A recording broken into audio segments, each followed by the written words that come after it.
बोलिए सदगुरुदेव की जय। बैठिए।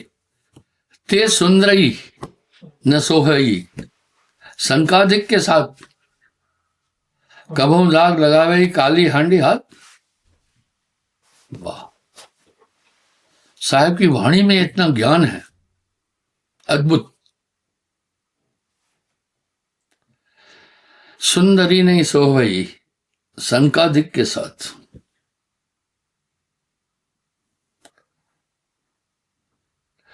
सुहन का मतलब सुंदर लगना।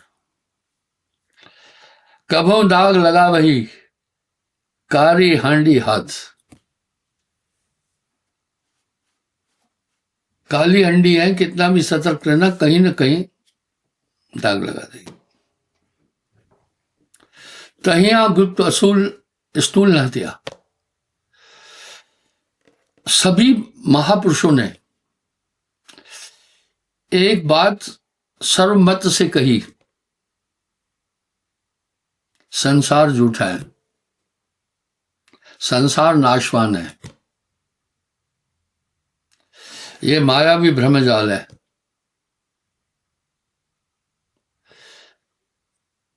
आइए मैं आपको एक किंवदंती सुनाता हूं। इंसान पूरा जीवन शरीर में रहता है, शरीर के बारे में कुछ भी समझ नहीं पाता है। यह काया है समरथ केरी, काया की गत काहू नहेरी। शिव गोरख सो पचपच हारे, इस काया का भेद न पाए।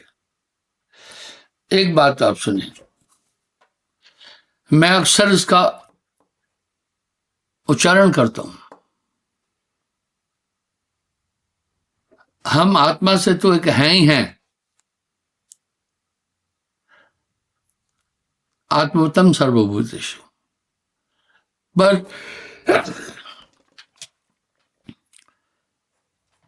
आत्मा से तो एक है ही है,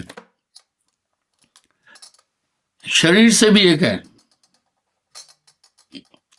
ये वर्गीकरण तो कुछ लोगों ने अपने हितों के लिए किया है। भाई आप विचार करके देखें, साहब ने बहुत सुंदर सुंदर शब्द कहे हैं। काली और सफेद गाय के दूध को देखकर कोई नहीं बता सकता ये काली का है या सफेद का। इस तरह हम शरीर की वृत्तियों के अनुसार भी एक है। सबकी दो दो आंखें हैं, सबके दो दो हाथ हैं, सबके दो दो पैर हैं, यानी हर एक चीज हम में समान रूप से है, भिन्नता नहीं है। साहब ने खूब लताड़ा है यहां।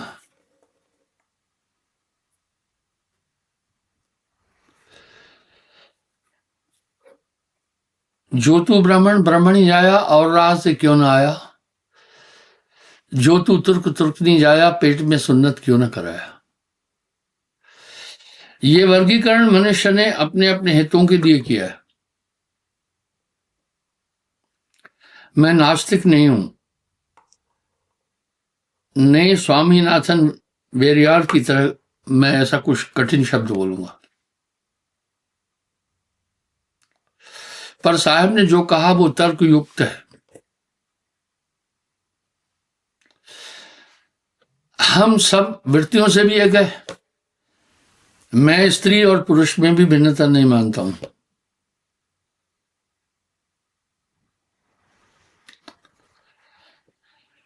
एक ही संरचना है,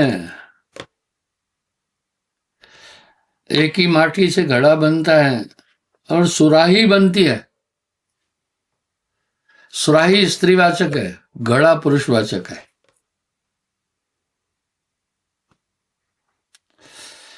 इसी प्रकार हम सब नेचर से भी एक है, स्वभाव से भी एक है। देखो, सब में गुस्सा है, सब में लोभ है, सब में मोह है, सब में अहंकार है। यानी सब में मन है, जिसमें भी मन है उसमें ये सब है। काम भी है, क्रोध भी है, लोभ भी है, मोह भी है, अहंकार भी है। ये बजाता है। छोटे बच्चे को भी कुछ कहो तो विरोध करता है, भांडा फेंक देता है, गुस्सा होता है। वो जानता है शरीर मेरा नहीं चल सकता है, इसलिए मारपीट नहीं करके वो अपना क्रोध बाहर करता है, कुछ तोड़ फोड़ करता है, गाली बकता है। लोभ सब में है, ऐसा कोई है नहीं जिसमें लालच नहीं है। मोह सब में है,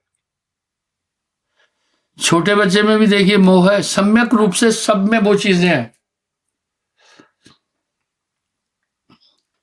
अहंकार सब में है, कर्म ज्ञान इंद्रियां सबके अंदर है, 5 तत्व सबके अंदर है, 25 प्रकृति भी सब में है। सब सोते हैं, सब खाते हैं, सब ये चीजें। तो भिन्न कहां से हुए?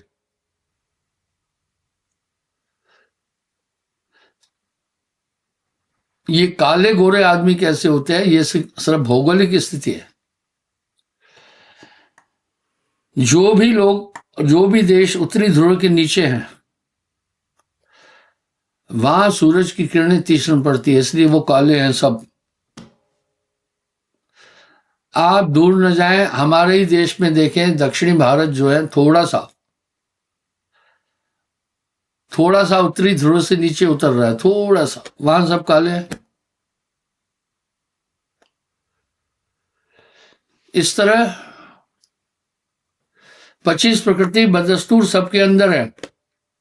इसका मतलब है हम सबको एक सिस्टम से बांधा है।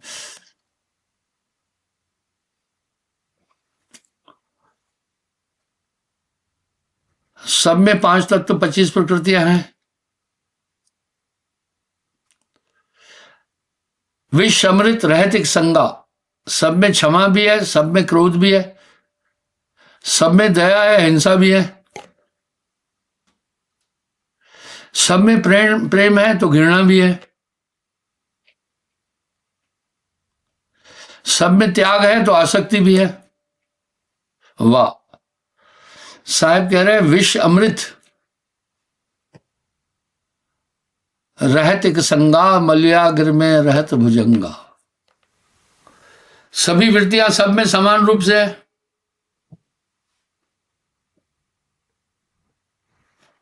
काम सब में है, क्रोध सब में है, लोभ सब में है, मोह सब में है, अहंकार सब में है। 25 प्रकृतियां सब में है। सभी सो रहे हैं, सभी जाग रहे हैं, सभी खा रहे हैं, सभी पी रहे हैं। किस भाव से हम अलग हैं?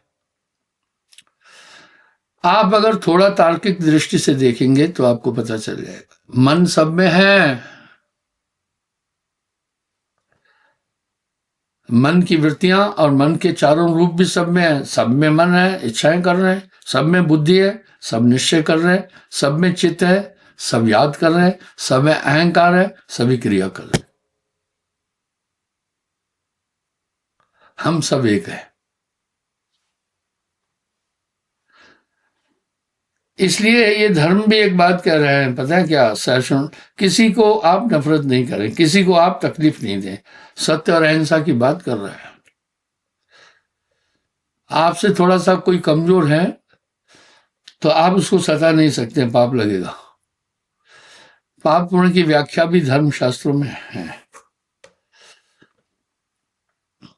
लेकिन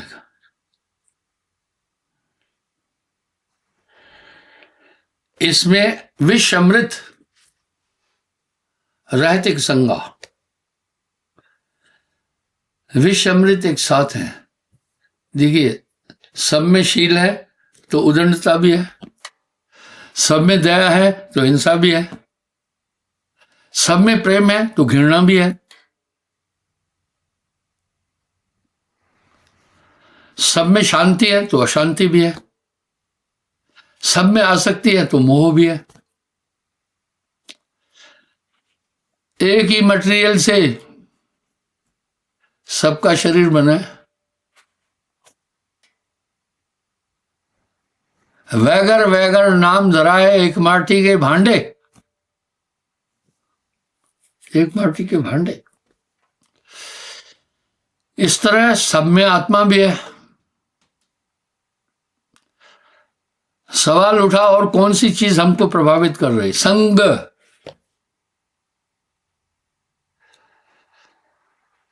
एक माता मेरे पास आई, कहने लगी ये मेरा बच्चा मुझे कुत्ती बोलता है, गधी बोलता है, कंजड़ी बोलता है, बड़े बड़े अपशब्द बोलते हैं गुरुजी। मैं छोटे बच्चे को देखा, ज्यादा उम्र नहीं थी, 4-5 साल का था। अब सवाल उठा ये कहां से सीखा? मैं कहा भाई सुनो, तुम्हारा पति भी तुम्हें यही शब्द बोलता होगा, इसने सुने? बोला हाँ बोलता है। पहले पति को समझाना होगा कि ऐसे शब्द न बोले। इसी तरह संग का हम पर असर पड़ता है। जिस परिवार में अशिष्ट भाषा है तो बच्चे आने वाले भी अशिष्ट बोलेंगे। जिस स्कूल में उत्तम प्रवृत्तियां हैं तो वो भी हो, यानी संग हमें इफेक्ट कर रहा है। यही बात तो बीरबल ने भी कही। अकबर ने बीरबल से कहा, हे मंत्री, मालिक ने काम गलत किया है, सबको समान देना चाहिए था, बरोबर देकर भेजना था। बीरबल बोला, जहांपना गुस्ताखी की माफी चाहता हूं, परमात्मा ने सबको बरोबर बरोबर देकर भेजा है। अकबर बोला, क्या बरोबर? देखो मैं तख्त पर बैठा हूं, तुम मेरे नीचे बैठो। कुछ वो खड़ा हुआ है, कोई रोटी के लिए तरस रहा है तो कोई आनंद में रह रहा है, कोई अपनी जरूरतें पूरे नहीं कर पा रहा, किसी के पास असीम धन है।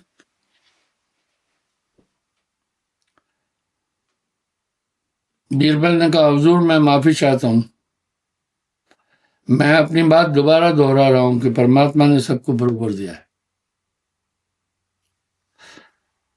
अकबर ने कहा, कैसे? बोला, देखो प्रभु ने सबको 2-2 आंखें दी, सबको 2-2 हाथ देकर भेजे, सबको 2-2 कान दिए, सबको 2-2 पांव हैं, सबके हाथ में 5-5 उंगलियां हैं, सबके मुंह में दांत है।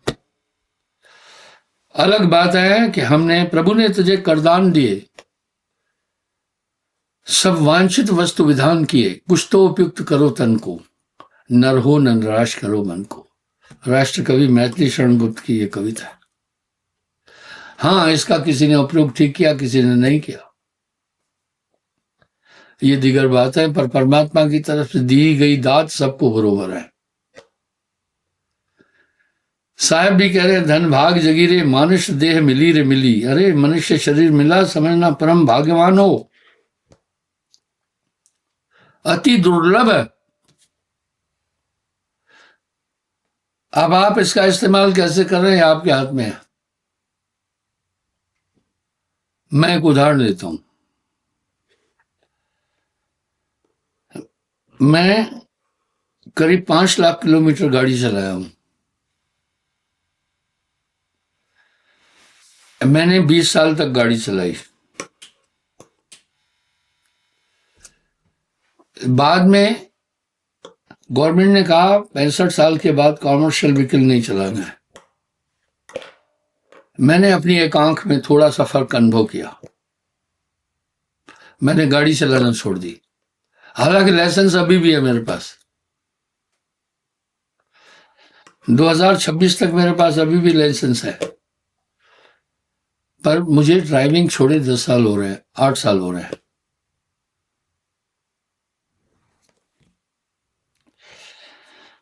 तो ड्राइवर तो हैं बहुत। मेरी गाड़ी जो थी कभी रिपेयरिंग नहीं होती थी। काफी लोगों को मैं ड्राइविंग सिखाई। ड्राइविंग तो बंदर भी करेंगे, उसमें खास बात क्या है? सबसे पहले ड्राइवर को फंक्शन करना आना चाहिए। किसका? क्लच, एक्सीलेटर, ब्रेक और गियर। अगर इनका इस्तेमाल ठीक नहीं किया गाड़ी खराब हो जाएगी। उदाहरण के लिए आदमी टॉप गियर में जा रहा है, 100 की स्पीड है, सामने कुत्ता आ गया, कोई आ गया ब्रेक लगा, तो कुछ ड्राइवर आलस करते हैं, गियर नहीं चेंज करते, उसी टॉप गियर में गाड़ी को आगे बढ़ाते, इससे इंजन पर असर पड़ेगा। कुछ लोग जब गियर चेंज करते हैं क्लच ठीक से नहीं दबाते, गाड़ी को पहले फ्री करना है। कुछ लोग एक्सीलेटर पर ज्यादा वजन देते हैं तो प्लेट जल जाती है। ड्राइवर तो बंदर भी हो सकते हैं, लेकिन ठीक से चलना है ना। आप इस शरीर का इस्तेमाल कैसे कर रहे हैं? पूरे सिस्टम है, अगर आपका इस्तेमाल आप इसका ठीक नहीं करेंगे तो गाड़ी खराब हो जाएगी। सबको पता है उचित क्या है, अनुचित क्या है, पाप क्या है, पुण्य क्या है, पर क्या होता है, जान जान नर करे डिठाई, बूढ़ा जाए था पाई। आपके पास ज्ञान भी है, चाहे कितना भी अपराधी अपराध कर रहा है उसके अंदर से उसको आवाज आती है ये गलत है। यानी आपके अंदर एक सिस्टम है जो आपको बताता है सही और गलत, लेकिन आप अनसुनी अनदेखी करते हैं। आपको मैं बताता हूं, कमजोर लोग भी जी रहे हैं, ताकतवर भी जी रहे हैं। कानून बना है अगर आपने किसी को मारा तो उम्र कैद और फांसी हो जाएगी, नहीं तो कमजोर को तो ताकतवर चबा के खा जाना था। इसी तरह यह नियम बनाया, पाप कर्म किए तो नरक में जाओगे, यहां भी भोगोगे वहां भी भोगोगे, पाप न कर बंदिया। इस तरह इंस्ट्रक्शन है, सबको अंदर से इंस्ट्रक्शन मिलती है। आप जब गाली बकने जाते हैं तो अंदर से प्रेरणा होती है ये शब्द नहीं करो, कहो ठीक नहीं है। इसी तरह ये सिस्टम हर एक इंसान के अंदर है, पर अनदेखी करता है। अब आपको मैं बताता हूं, कई ऐसे ऐप हैं, कई ऐसे इंस्ट्रूमेंट्स हैं जिसमें कई चीजें हैं, बहुत है, लेकिन आपको फंक्शन करना नहीं आता है तो उसका लाभ नहीं मिलेगा। छोड़ो यार, बाकी मानव तन तो बहुत बड़ी चीज है। स्मार्टफोन होता है, उसके पूरे पूरे फंक्शन आदमी जानता ही नहीं है, हालांकि उसमें सब एप्लीकेशंस हैं, लेकिन जो नहीं जानता है वो नहीं जानता है। किसी एक को मैंने कहा मेरा नंबर फीड कर लो, कोई काम था, मैं बोला जब जरूरत पड़े मुझे कॉल करना। बोला गुरुजी मुझे नंबर फीड करना नहीं आता है। इस तरह अगर गुरु नहीं मिला है तो इस शरीर के पूरे सिस्टम का आप इस्तेमाल कर ही नहीं सकते। यहां साफ साफ कह दिया साहब ने, क्या बात है, लाइट चली गई ना इन्वर्टर पे। विष अमृत रहतिक संगा, मलियागिर में रहत भुजंगा। विष अमृत रहतिक संगा, मलियागिर में रहत भुजंगा। इसी तरह आगे चलता हूं।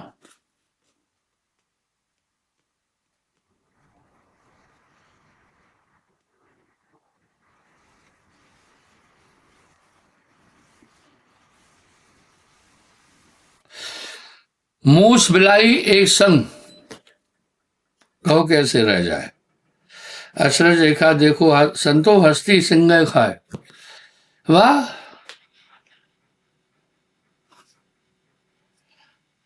कह रहे हाथी शेर को खा रही है।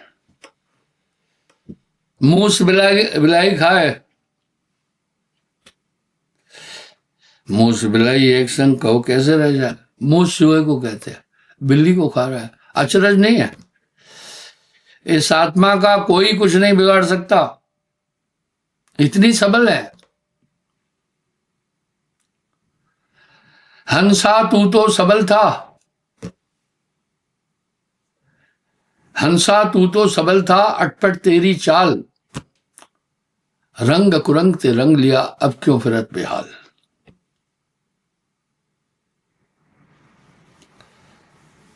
अपने को कुरंग से रंग लिया। आपका अंतःकरण पाप कर्मों से मलिन हो जाएगा। जब कमरे में अंधकार है तो वस्तुओं का बोध नहीं हो पाएगा आपको। क्या चीज कहां पड़ी है आपको ज्ञान नहीं होगा। इस तरह जितने पाप करते जाओगे, अन्याय अधर्म करोगे, अंतःकरण गंदा हो जाएगा। जब अंतःकरण गंदा हो जाएगा तो आपको उचित अनुचित पता ही नहीं चलेगा। तभी तो कह रहे हैं दिल का उजरा साफ कर जाना के आने के लिए। और साहब क्या कह रहे हैं, पाप कर्मों से सदा है जिसका रहता मन मलिन, इसको सपने में भी परमात्मा नजर आता नहीं। इसलिए पाप पहले नहीं करना। पाप नहीं करने के लिए आपको पाबंद किया मैंने 7 नियम बताकर। दुनिया के जितने भी पाप हैं इन 7 चीजों से उत्पन्न होते हैं। एक झूठ, मांसाहार, नशा, परस्त्रीगमन, चोरी, जुआ, छल कपट धोखा, ये 7। इसलिए 7 कुंभी नरक है। इस पर ब्रेक कैसे लगाई? नामदान के टाइम आपको कहा 7 नियम का पालन करना, सत्य बोलना, मांस न खाना, शराब न पीना, और पकड़कर नाम का झाड़ू सफा कर हुजरे दिल को। जैसे आप एकाग्र होकर स्मरण करेंगे दिल सफा होता जाएगा। नाम बिना सूनी शरीर, जिसके शरीर में नाम नहीं पहुंचा वो अद्भुत नाम सदा रखवाला, वो मूर्ख है। यह जग देखो अनकट रीति,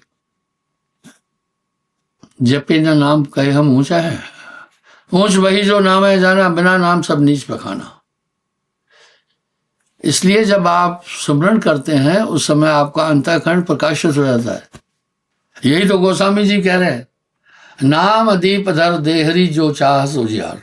वाह, देहरी चौखट को कहते हैं। उधर अगर दिया रखोगे तो अंदर भी रोशनी होगी, बाहर भी रोशनी होगी। इस तरह जो सुमरण करता है उसका हृदय शुद्ध हो जाता है, बहुत शुद्ध हो जाएगा। नाम बिना हृदय शुद्ध ना होई, कोटिन फांद करे जो कोई। आपको फिर ये तकाजा और तनाजा किया, सुमरण जरूर करना। ये बहाना है कि टाइम नहीं मिलता गृहस्थ आश्रम में। अरे भाई, आप हल चला रहे हैं खेत में, उस समय भी तो कुछ ना कुछ चिंतन कर रहे हैं ना, उसकी जगह सुमरण करना। आप जा रहे हैं शहर में कुछ खरीदने, गाड़ी के में बैठे हो, कुछ ना कुछ तो सोच रहे हैं ना। ऐसा तो कोई है नहीं कि एक टांग पर खड़े होकर नाम करना। साहब ने दिशा दे दी, ठाड़े बैठे पड़े उताने। वाह, ठाड़े बैठे पड़े उताने, कहीं कबीर हम उसी ठिकाने। अब आपको सामने उदाहरण देता हूं, आप खुद देखो। ज्ञान का लक्षण क्या है आप खुद देखना। ज्ञान क्या है? ज्ञान का लक्षण है सार को अपनाना, आसार को छोड़ना, उचित को अपनाना, अनुचित को छोड़ना, यही ज्ञान है। आप देखो, नाम के बाद आप ज्ञानी हो गए। अब आपको सही और गलत समझ में आ रहा है, मुझे इसकी व्याख्या देनी नहीं है ज्यादा। मैं एक उदाहरण दे रहा हूं। कभी कभी स्मार्टफोन में मैं थोड़ा गलत फंक्शन कर लेता हूं, हो जाता है। इतने में इंटीमेशन आता है, व्हाट इज दिस। देखो अंदर सिस्टम है, ये क्या कर रहे, डोंट डू दिस, ये मत करो। इस तरह इस मानव तन में बहुत शक्तियां हैं, इसको नॉर्मल मत समझना। ये दुर्लभ तन है, इस शरीर को प्राप्त करने के लिए देवता भी आकांक्षित हैं। पीछे बहुत मूवमेंट हो रही है बच्चों की, कोई एक सेवादार नहीं खड़ा है। काके ये मुझे बोलना पड़ता है। इस तरह पूरे सिस्टम है आपके अंदर। ये ज्ञानमय देही है। इसको प्राप्त करके अगर आपने अभी नहीं तरे तो तरने का चांस ही नहीं है। फिर इसमें प्रभु ने पूरे सिस्टम दे रखे आपको चांस है निकलने का। बाकी दुनिया का इंद्रियों का स्वाद उस तरफ नहीं दौड़ो। ये तो जीवा जोनियों में भी है। जो मनुष्य राजा लोग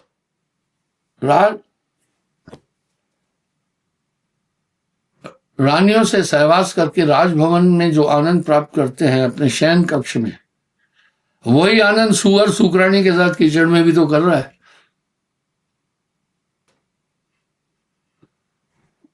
यह तन का फल विषय न भाई। इसलिए इस जीवन का लक्ष्य सिर्फ ये नहीं है इंद्रियों का भोग। ये तो सभी योनियों में है।